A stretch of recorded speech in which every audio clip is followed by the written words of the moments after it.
क्या सच में भगवान विष्णु 4 महीने तक सोते हैं? अगर भगवान ही सो जाएं, तो इस संसार का संचालन कौन करता है? और आखिर देवशयनी एकादशी से देव उठनी एकादशी तक के इन 4 महीनों का रहस्य क्या है? आज हम जानेंगे इस परंपरा के पीछे छिपा पौराणिक, आध्यात्मिक और जीवन से जुड़ा गहरा संदेश। सनातन धर्म में आषाढ़ शुक्ल एकादशी को देवशयनी एकादशी कहा जाता है। मान्यता है कि इसी दिन भगवान श्री हरि विष्णु क्षीर सागर में शेषनाग की शैया पर योग निद्रा में प्रवेश करते हैं और इसके बाद लगभग 4 महीने तक अर्थात चातुर्मास तक वे योग निद्रा में रहते हैं और फिर कार्तिक शुक्ल एकादशी, जिसे देव उठनी या प्रबोधिनी एकादशी कहा जाता है, उस दिन पुनः जागृत होते हैं। लेकिन क्या इसका अर्थ वास्तव में सो जाना है? इसका उत्तर है नहीं। यहाँ निद्रा का अर्थ सामान्य मनुष्य की नींद नहीं है। भगवान विष्णु की योग निद्रा दिव्य चेतना की अवस्था है।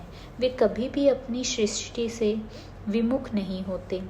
वे संपूर्ण ब्रह्मांड का पालन करते हुए भी योग माया में स्थित रहते हैं, अर्थात सृष्टि का संचालन निरंतर चलता रहता है।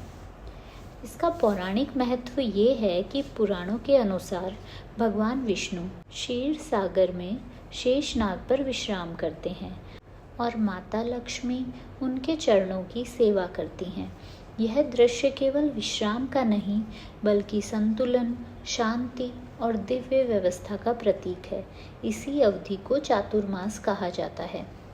अब ये चातुर्मास क्यों महत्वपूर्ण है?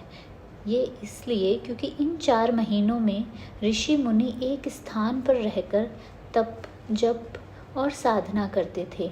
बरसात के कारण यात्रा कठिन होती थी और छोटे छोटे जीव जंतुओं की रक्षा के लिए अनावश्यक भ्रमण से बचा जाता था।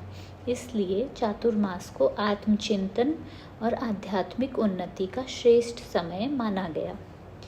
इन 4 महीनों में अब कौन कौन से प्रमुख पर्व आते हैं?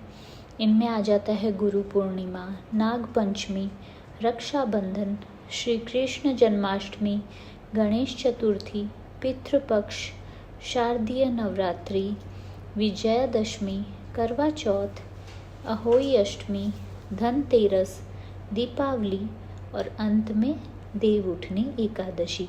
यानी यह पूरा समय आध्यात्मिक साधना और उत्सवों से भरा हुआ होता है। इस दौरान कुछ मांगलिक कार्य जैसे विवाह, गृह प्रवेश और शुभ संस्कार आमतौर पर नहीं किए जाते। ऐसा इसलिए कि यह समय बाहरी उत्सवों की अपेक्षा आंतरिक साधना के लिए अधिक उपयुक्त है। ध्यान रहे कि विभिन्न क्षेत्रों और परंपराओं में इसके नियम अलग अलग हो सकते हैं। तो हमें क्या करना चाहिए? चातुर्मास में प्रयास करें कि प्रतिदिन भगवान विष्णु का स्मरण करें, ओम नमो भगवते वासुदेवाय मंत्र का जप करें, श्रीमद् भगवत गीता या विष्णु सहस्त्रनाम का पाठ करें, सात्विक भोजन ग्रहण करें, दान, सेवा और संयम का पालन करें और क्रोध, अहंकार और कटु वाणी से बचें। छोटे छोटे आध्यात्मिक प्रयास भी इस समय विशेष फलदायी माने गए हैं। भगवान विष्णु की योग निद्रा हमें यह सिखाती है कि जीवन में केवल निरंतर भागते रहना ही आवश्यक नहीं है। कभी कभी रुक कर स्वयं को देखना, मन को शांत करना और अपने भीतर झांकना उतना ही आवश्यक है। तो चातुर्मास हमें बाहरी उपलब्धियों से अधिक आंतरिक विकास का अवसर देता है। यदि आपको ये जानकारी उपयोगी लगी हो तो इसे अपने परिवार और मित्रों के साथ अवश्य साझा करें और ऐसे ही और प्रामाणिक कथाओं और व्रतों के लिए चैनल को सब्सक्राइब करना ना भूलें।